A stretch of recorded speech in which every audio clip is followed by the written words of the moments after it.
Well, good morning, church. So good to see you this morning. If we haven't met already, my name is Stephen, and my wife and I have been part of the Renewal family for around 15 years now. We've got two beautiful children, Evelyn, who's 4.5 and loving life over at Faith Builders at the moment, I imagine, and Joseph, who's 18 months, and he'll be the one heckling me throughout this message. He always likes to give a bit of contribution to whoever is speaking. But so good to see you. Teaching is my absolute passion, and so it's a huge privilege to be able to conclude this series of Daniel with you. I hope that you have been enjoying the series so far. Yes? I personally have just been dreading it each week because I know I'm coming last, and I just hope there's something left to say at the end of this first chapter. It's always the difficulty. Now, it's at the end of these, as we claw our way through these dark, grey, very windy months, that we start talking about holidays, don't we? Yeah, anyone got a holiday booked? A few enthusiastic people in the room. Yes, holidays are really good. I think there's a picture coming up on the screen just in a moment. Oh, that looks all right, doesn't it? Yes, it's Tonga. It looks all right, yeah. And by the way, if you're watching on live stream or joining us from a place like this, I'd just like to say we're not jealous at all. And it's still raining here. Just a little update for you. And my wife and I realized quite early on, really, into having children, that holidays aren't really anymore about that idealistic break away from home of just relaxation and recuperation. In fact, our holidays look a little bit different. Have a look at the screens as it comes up now. Our holidays are not about having a relaxing break, but rather moving the chaos of home to a random location, usually via a very stressful journey. Any parents relate with me? Yeah, this is actual footage of us on the M5 down to Cornwall last summer. You can tell it we're on the M5 because we're not moving. So there you go. But yeah, I blame the kids. They've got everything, haven't they? You've got to take the high chairs, the travel cots, the bed guards, the baby monitor. Oh, it goes on and on and on. Maybe we're not quite the most streamlined of packers. But you know what? There's something in that, I think. In that there's something of home that we want to take with us. Well, in our case, everything of home that we want to take with us. We want to take something that's comfortable, something that's familiar, something that's expected for every possible eventuality, so that there's something of comfort. But you know what? Even before we had children and we went on a really good holiday, there's still something about getting home, isn't there? And getting back to that feeling of your own bed. Oh, and your own pillow. Oh, there's no, a duvet's just the right thickness. The springs are all in the right, it's like molded around you. There's something nice about getting home. Now, Daniel, of course, wasn't on a holiday having a nice jolly. He was exiled away from his homeland on a 500-mile journey into a land called Babylon. Really strange place, an unfamiliar place. But we've discovered that although he took very little of his home with him, he somehow adjusted to the culture, didn't he? But kept his allegiance with God. So he adjusted to his surroundings while keeping his allegiance to God, even though he was in a strange and unfamiliar land. And I hope that through this series, and I think particularly with Pastor David's message last week, you will have seen some parallels with our own life. You know, we switch on the news, or you sit in the office, or you are surrounded in your life and your work life and things, and something doesn't always feel quite like home. We find ourselves where our values and our culture as Christians is sometimes at loggerheads with the prevailing views of society and the values that would be promoted. And so today is a little bit about how we live in that tension. And when the culture and our allegiance to God do clash, how do we stand up? How do we talk well? How do we speak well? And how do we act? I've called today's message Bridges and Brick Walls, which I hope that will become, it's a little bit cryptic, but I hope it will become a little bit more, you'll understand what I mean as we go on. So Catherine alluded earlier that it's going to get a little bit interactive. So I'd like you to join with me by taking out your phone or your iPad or whatever you've got along with you today. And I'd like you to look up at the website menti.com. Okay, it's there at the top of the screen, and it's going to prompt you to put in a 6-digit code. Now, why on earth am I doing this? Well, I'm starting with the same scripture that Pastor David used last week. So I thought, rather than you fall asleep this morning, get you a little bit awake, a little bit thinking, and I'm going to ask you a question. So it's menti.com, and pop in that 6-digit code.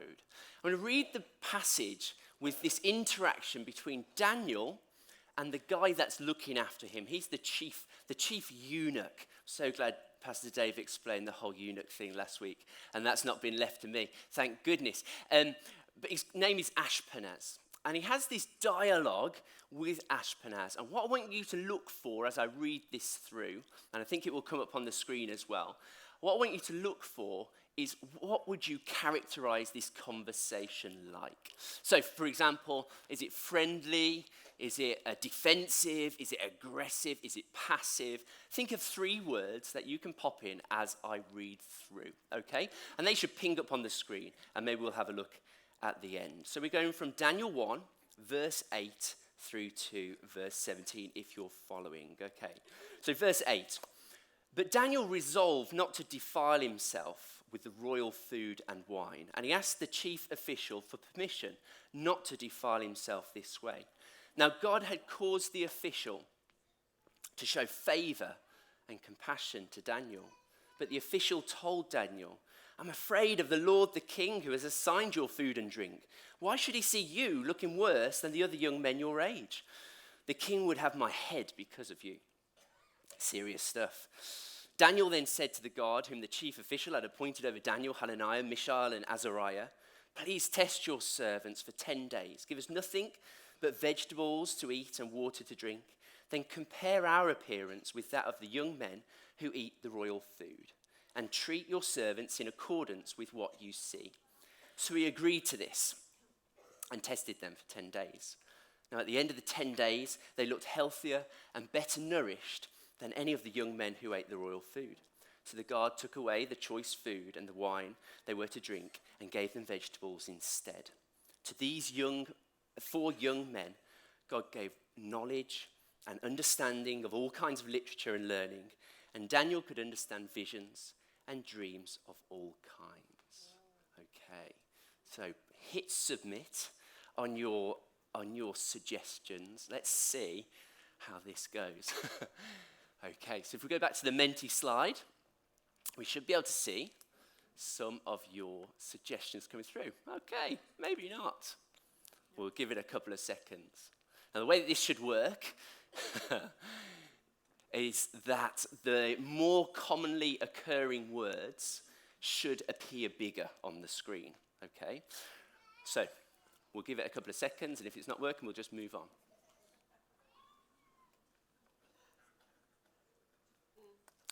We'll do it old school. Who'd like to shout out a way that you would characterize this conversation?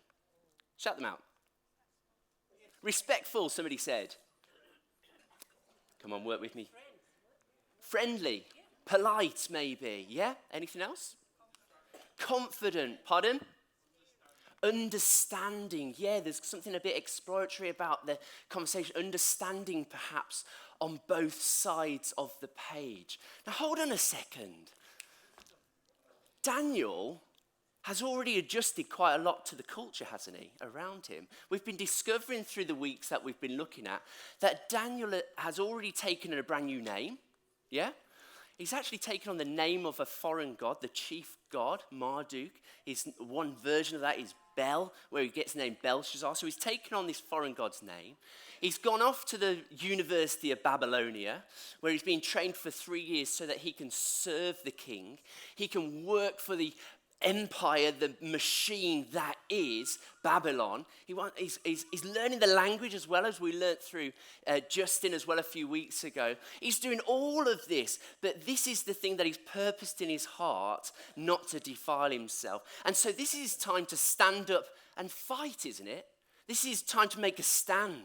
This is time to be aggressive. Start to take his Bible out and start whacking Ashpenaz around the head and say, no, this is how we do it as Jews. I'm not eating your idolized food. I need kosher food. But we don't pick up on any of that. The words coming out We're respectful, understanding, polite, friendly. So how can Daniel be so measured in a time when he's seen his world and the world of Babylon collide? And that's what we're going to just unpack a little bit. I want you to compare two verses from that short passage. They're coming up on the screen. Verse 10. This is Ashpenaz speaking, and he says, I am afraid of my Lord the king. He's talking about Nebuchadnezzar, who has assigned your food and drink. Now, I want you to compare the source. I'm not talking about ketchup and barbecue. Compare the supply. Compare the supplier. Ashpenaz fears the king. Daniel, it's said on 2 occasions. Now, God has caused the official to show favor and compassion to Daniel. And again, at the bottom there, God gave knowledge and understanding. See, Ashpenaz feared Nebuchadnezzar. He lived a life of limitation and a substandard life. His identity, his worth, his significance was wrapped up in what the king thought about him.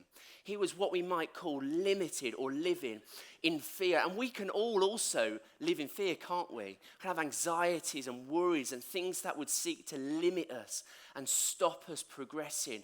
Things that are the norms of society. We switch on the news and we get worried and we get in fear so easily. But the interesting thing here is that Daniel is in the same place and at the same time as Ashpenaz, living under the same king. But yet Daniel somehow taps into a bigger resource. He taps into a greater supply. Says twice that God was giving him things. Ashpenaz was the one that was serving the king, sold out. He'd probably done really well in his career to get to the place where he was, but yet he lived a life of fear. He says, my head could be in danger if I do this with you, Daniel. But yet Daniel didn't live a life of fear in subjection to some temporal, egocentric king. He lived a life of faith in reliance on the everlasting king, the King of kings and the Lord of lords. And you're either an Ashpenaz or you're a Daniel. We've been talking about already this morning about things going on in our life. And I wonder whether you're an Ashpenaz or a Daniel. You see, Daniel would have hooked himself into Psalms like 139 that talks about an inescapable God, a God who has beheld your unformed state. Whoa. Before you were even a picture in your parents' head, he knitted you together in your mother's womb. He knows the days before you. He knows the days behind you. He hems you in, all about you. This is the God that we can anchor in. This is the God that we can be identified in. This is the God that we can have our significance in. Ashpenaz missed it, but Daniel tapped in to a greater supply. I love that he doesn't even mention God in this conversation with Ashpenaz, but he lives out of that certainty and that solidarity that only that heavenly supply can bring. I'm pretty rubbish at this. This last half term in my job, I've been an acting head teacher at the school where I teach, which has been an incredible experience, really, really intense and really stressful at times. But I believe in the autumn term kind of leading up to this, that I think God did some preparation in me and really taught me this really great lesson about where is my supply coming from. And a key verse really stood out to me and was one of those verses or passages that just really like slaps you around the face. You know it's for you and it's something to really hold on to. There's a picture of, I think my desk coming up actually at work. I liked it so much that my wife got this for me for Christmas. And it's a nice little desk, isn't it? Yeah, nice little view. And I've got this on my desk, and it's from Jeremiah 17. And I just want to tell you a little bit about that, because in my workplace and in educators all around the UK, we've got our own Nebuchadnezzar. It begins with an O, though. Yeah, it's a bit of a swear word in our school. The big O, Ofsted. And I found myself through autumn term just living a life of fear, racked with fear, losing sleep, having that knot in my belly when I woke up, stress in my face, tension in my face, and I realized something. Next slide, please. The passage before this says this. It's two incredible similes or metaphors of two types of people, Ashpenaz and Daniel, if you like. It says, cursed is the man who trusts in man, who draws strength from mere flesh. That was me. Who was the man? Ofsted. I was limited. I was in fear of what they might say about me and my school. A life of finding significance in something that wasn't God, but in something from man. This is what the picture is like. It's like a shrub in the wasteland. It's an uninhabited place, a salt land where nothing exists. And get this, they don't even see when good comes. They're so inward looking, they're so about self, they're so torn up with anxiety and fear, they don't even see what God might be doing around. Now compare this to the next little passage here, but this is what it's like. But blessed is the man who trusts in the Lord, whose confidence is in him. This is what this person is like. It's coming up on the screen. I am assured. There we go. It's like a tree planted by the river that sends out its roots into a better supply. This is good, isn't it? This is good. This is the person that anchors down, that finds something better than themselves, this supply of this river, and it's not just standing still. Those roots are growing. They're reaching out. They don't want to miss a trick. They don't want to miss anything that God might be doing, and they draw in that strength from another heavenly supply, and this is the impact of it. When drought comes, and that's important, drought will come, he doesn't fear. His leaves will always be green. He'll never fail to bear fruit. I want to say this to you this morning. People can be falling left, right, and center around you. Fear of this. What about that? What if that happens? And you can stand strong. That's what this is about, isn't it? This whole year, stand strong and take action. Daniel is the pivotal picture that we're holding on to. But look at this supply. He anchored himself into a bigger story, a bigger narrative, something that said, Daniel, I'm with you no matter what. You might lose this argument, but I'm still sitting on the throne. I'm with you no matter what. And so I've journeyed with this personally, massively actually, as I've found myself to be anchored in him, no matter what came through the door over these last few weeks. So why do I tell you all of that when we're talking about how to speak up? Well, I think when you are anchored in a place of solidarity and confidence, we're not fighting a losing battle. Don't have to be aggressive, don't have to be rude, because we know that God's bigger than you know what it says in that Psalm 139, before a word is on my lips, he knows it completely. And so even before I start talking, he knows me and he's going to work through me. Two words that I want you to hold on to as I might sum up how Daniel interacts with Ashpenaz, and they are reason and respect. Daniel respectfully interacted with this chief eunuch. He showed great care for his life and suggested a way ahead that might build a bridge between these 2 points of view. He didn't say, I don't care about your head. Now, who cares about you? You're not a Jew like me. You know, I need kosher food. Don't you know the Jews, that's all they eat? We only eat kosher food. I'm not going to eat the pork that you're offering me, or maybe something that's been offered to an idol. He's not rude. He's not disrespectful. But actually, he endeavors to build a bridge through respect and reason. And you know, back to my islands picture earlier, you know, we made a bit of a joke about those who are away at the moment. Effie's excited on the front row. And it's said, isn't it, that no man is an island. That old poem kind of goes, it gives this idea of that man doesn't do very well when isolated from others. And I get that. But actually our beliefs and our ways of behaving can be very much like an island.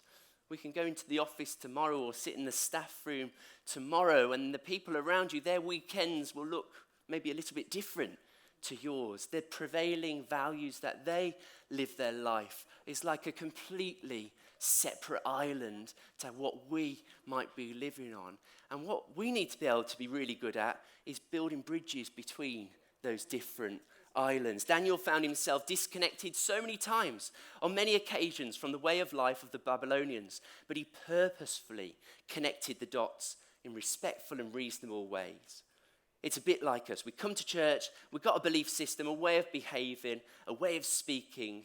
But then when we're surrounded by the world, how do we bridge those gaps? When is it that we should be speaking up?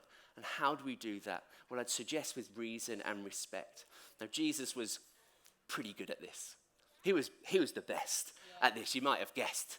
Jesus was good at this. He made a habit of meeting people where they were at and building a bridge to where they need to be. And my favorite passage, I think, in the New Testament is Luke 15. And it opens like this in verse 1. The sinners and the tax collectors were drawn to him.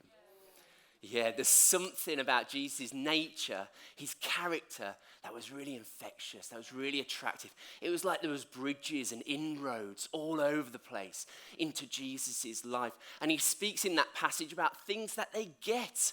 He didn't go on and on about highfalutin theology, but he spoke about a lost sheep. Yeah, they got that. A lost coin. Yeah, okay, we've all lost stuff. And a lost son. And suddenly he's able to connect the dots with these people that never stepped foot in a synagogue of the day, but somehow were drawn to him because they understood where he was going. Those bridges were connected. And of course, his whole life, this God of the universe, the God who made you, we call it, he's the uncreated one. You know that? Jesus, uncreated one. He bridges heaven and earth as he comes to us, comes into the very dirt of life. The message of the cross is a bridge in itself, isn't it? He's so good that he would bother. Before I made a step towards him, he made the giant leap towards me. Before I could put a smile on his face, before I stepped foot in a church, before I asked for forgiveness, he died on the cross that we might have life through him. You know what? He's the way maker. He's the miracle worker. He's the promise keeper. He's the light in the darkness. Now, I should write a song about that one day, maybe. I don't know where I get these ideas from. But you know what? The whole message of Jesus is that he's a bridge builder. I wonder whether you are. So let's pick on two of those words. Reason. Okay? Reason. Now, as a teacher and a parent, I'm building bridges all the time. I'm finding out where children are at and where they need to get to and what those steps are. And children ask loads of questions, don't they? And sometimes they're just absolutely fantastic questions. And they're very revealing of where of their understanding. And so I was putting Evelyn to bed the other night and she goes, Daddy? Yes. She says, when you die, it's always going to be a tricky question. Any question that starts like that. I said, when you die, do you go in the car?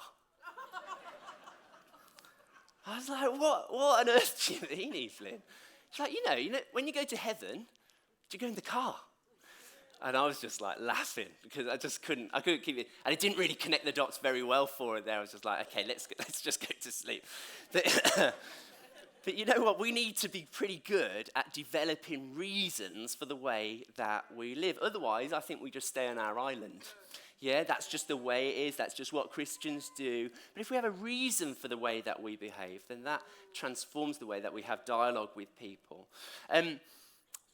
We try when I teach maths to my little eight-year-olds, we try and teach reasons with the rules. Now, lots of us will have grown up the opposite way round, rules without reasons. Times it by 10, stick on a 0. Yeah? Find the circumference of a circle times pi by d. I had no idea what pi was, apart from something I really enjoyed eating. Times it together, I get the right answer. It's kind of a rule without a reason. There's a couple of pictures coming up on the screen of children that perhaps didn't quite get the reason. Find x. Yeah, pretty good at that. I don't think this child's quite got to grips with Pythagoras' theorem. Yeah, and my favourite is the next one. Name the quadrilateral. Is it a rectangle, rhombus, parallelogram? No, we've got Bob, Sam, Harry. Yeah, all my best mates. People that didn't quite connect the dots. They're just trying to give an answer. Yeah, but you know what? So many of us are guilty of that. Speaker included. You may have grown up in the church, or you might be just coming off Alpha. And we can be thrown loads of rules. Christian ways of living that just are. You haven't got a reason for it. That's just what we do. That's just how we are as Christians.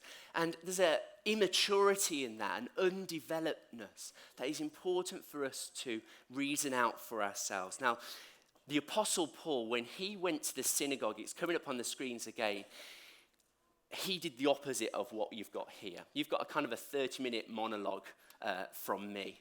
Sorry about that.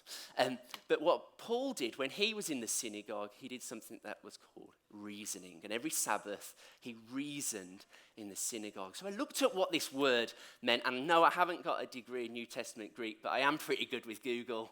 That does help me quite a lot. And this word reasoned is the word dialogamy. Everyone say it. Dialogamy. I'm probably saying it completely wrong, but that doesn't matter. The dia or the dia bit is where we get the word dialogue from. And what Paul was doing in this dialogue, this word means from one place to another. So instead of this just all being one-way traffic, it was call and response, yeah? And when I asked you for those words, nobody wanted to shout out in case I get it wrong. We're not used to that. But in those days, it was back and forth. So it's like, okay, I'm going to say something, then you're going to pass reason back. And we're going to have this kind of bit of a tennis match around our ideas, around a particular topic. But the Lego bit of dialogamy, it's not those little plastic pieces of that my children like to build with. Lego means to bring about a conclusion. So they've got this back and forth going on, but Paul all of the time has got a conclusion in mind. It's like Jesus talking about the lost son and the lost sheep and the lost coin. There's a conclusion in mind. And I'm really good at finding out where people are at. I'm not very good at bringing that bridge to that conclusion, something I know that I need to work on. So I wonder whether you have done that, about the ways that you behave. Why are you a follower of Jesus? Why do you come to church? Why don't you drink to excess? Why do you give to the church? Why don't you sleep around? Why don't you agree with certain things going on in the news or some of the prevailing values of our day? Have you reasoned it out? Are you able to give a little explanation, a little reason for the way that things are, just like Daniel did? And just as a side note, our reasons, they need to be relational. No point me having a degree in New Testament Greek when I'm working with 8-year-olds. Yeah, our reasons need to be in reaction to what people need around us. And God has placed you and you and you in a unique place. You are uniquely connected in your world in a way that I'm not, a way that even your husband or your wife or your brother or your sister isn't. And God's placed you there. Yeah. So what is it in the people around you that you need to have a reason ready for? How can you respond? I had another great question in the classroom when I was teaching some RE recently. And they were like, they'd obviously missed the point completely. And this one child was just thinking about this one big question. Who made God? Okay, whoa. I wonder how you would answer that. Yeah, so I had to think on my feet, and I heard an illustration a while ago that I thought might make sense to the children. I said, well, if we're talking about things made, things that are made have a beginning, and they have an end, don't they? And I showed them this table. Somebody built it. Somebody cut down the tree, carved the wood, put it together. But one day, it's going to end, isn't it? It's going to be used as firewood, or it breaks, or it goes on the skip, and it ends. And our lives are a bit like that as well. If we're made, we have a start and an end. And I showed them like this on a whiteboard pen, like this. Imagine that time is a bit like this. Things are made, goes through its journey of its life, and it comes to the end. And we travel a long life in one direction in time, don't we? Well, we can go this way. Can we go backwards in time? Not outside of Doctor Who, can we? Can you go up in time? No. Be confident, everybody. Can you go up in time? No. Can you go down in time? Side to side in time? And I said, well, Christians believe that God made time. He's the one that holds the pen. Bang! Pennies were dropping. They were like, whoa, minds were blown because they understood it. We're going this way. He's nothing to do with time. He's the one that made the whole thing. That's how big my God is. You know, he's outside of the tiny things that we get so bogged down of. He's bigger than all of those things. I think if you get with him, you know you're part of that heavenly supply. You're part of that river of living water speaking in and through you. Pastor Johnny said in closing, like the other week, said we're called as salt and light. But too much salt, and it's disgusting, isn't it? Too much light and you're like blinded in the headlights. People don't need that, but we need sensitivity and understanding of the people around us so that we can purposefully bridge gaps between our world and their own. To finish here, respect, I think it was the first thing that was shouted out. 1 Peter 3 verse 15 says, always be prepared to give an answer to everyone who asks you, to give the reason for the hope that you have. But do this with gentleness and respect. You know what? If we don't have respect, instead of building bridges, we just put up brick walls. It's the same as if we don't have a reason for our faith. That's just how it is. That's just how Christians are. We end up putting a brick wall and we stay on our island. If I don't have respect for you, why would you ever want to come and join me on my island? You wouldn't want to. That's for you. Thank you very much. We've heard it, haven't we? But I'm all right like this. We have to have respect in our dialogue, with others. What an unattractive offer to be disrespectful to somebody that might be on a different island to our own. And this word gentleness is so interesting. It seems like quite a weak word in our English language, something quite passive, like you're a bit of a pushover, something not very strong. But actually the picture in the Bible of gentleness is that of strength with restraint. Yeah, it's like a picture of a tamed stallion, a picture of a horse of absolute strength and power, but under control. And I think Daniel is what a picture that is of him in that difficult situation where equally his head could have been on a platter as well, but he knew that he was living out a different narrative. He was anchored into a place of ultimate supply, great supply by that river of living water, sending out its roots so that even in that time of challenge, his leaves didn't wither. Amen. In the drought, he didn't fear. Yeah, his fruit wasn't going to fail in that moment because he was gentle. He had power with restraint. And look at the outworkings of that in his interaction with Ashpenaz. Let me finish by saying this. When connected to a heavenly supply, faith, not fear, is the driving force, empowering our words to be spoken with reason and reason and respect. It's only then that bridges and not brick walls are made. I'd like to invite you to stand if you're willing and able to do so as we come towards a close. And just take a moment for yourself to consider simply this question. Are you a bridge builder or a brick wall builder? Consider the lives of those around you. What is it that they need? How do you respond to that need in reasonable and respectful ways? Let's say a short prayer and then hand back to Catherine for wrapping up and leading us into communion.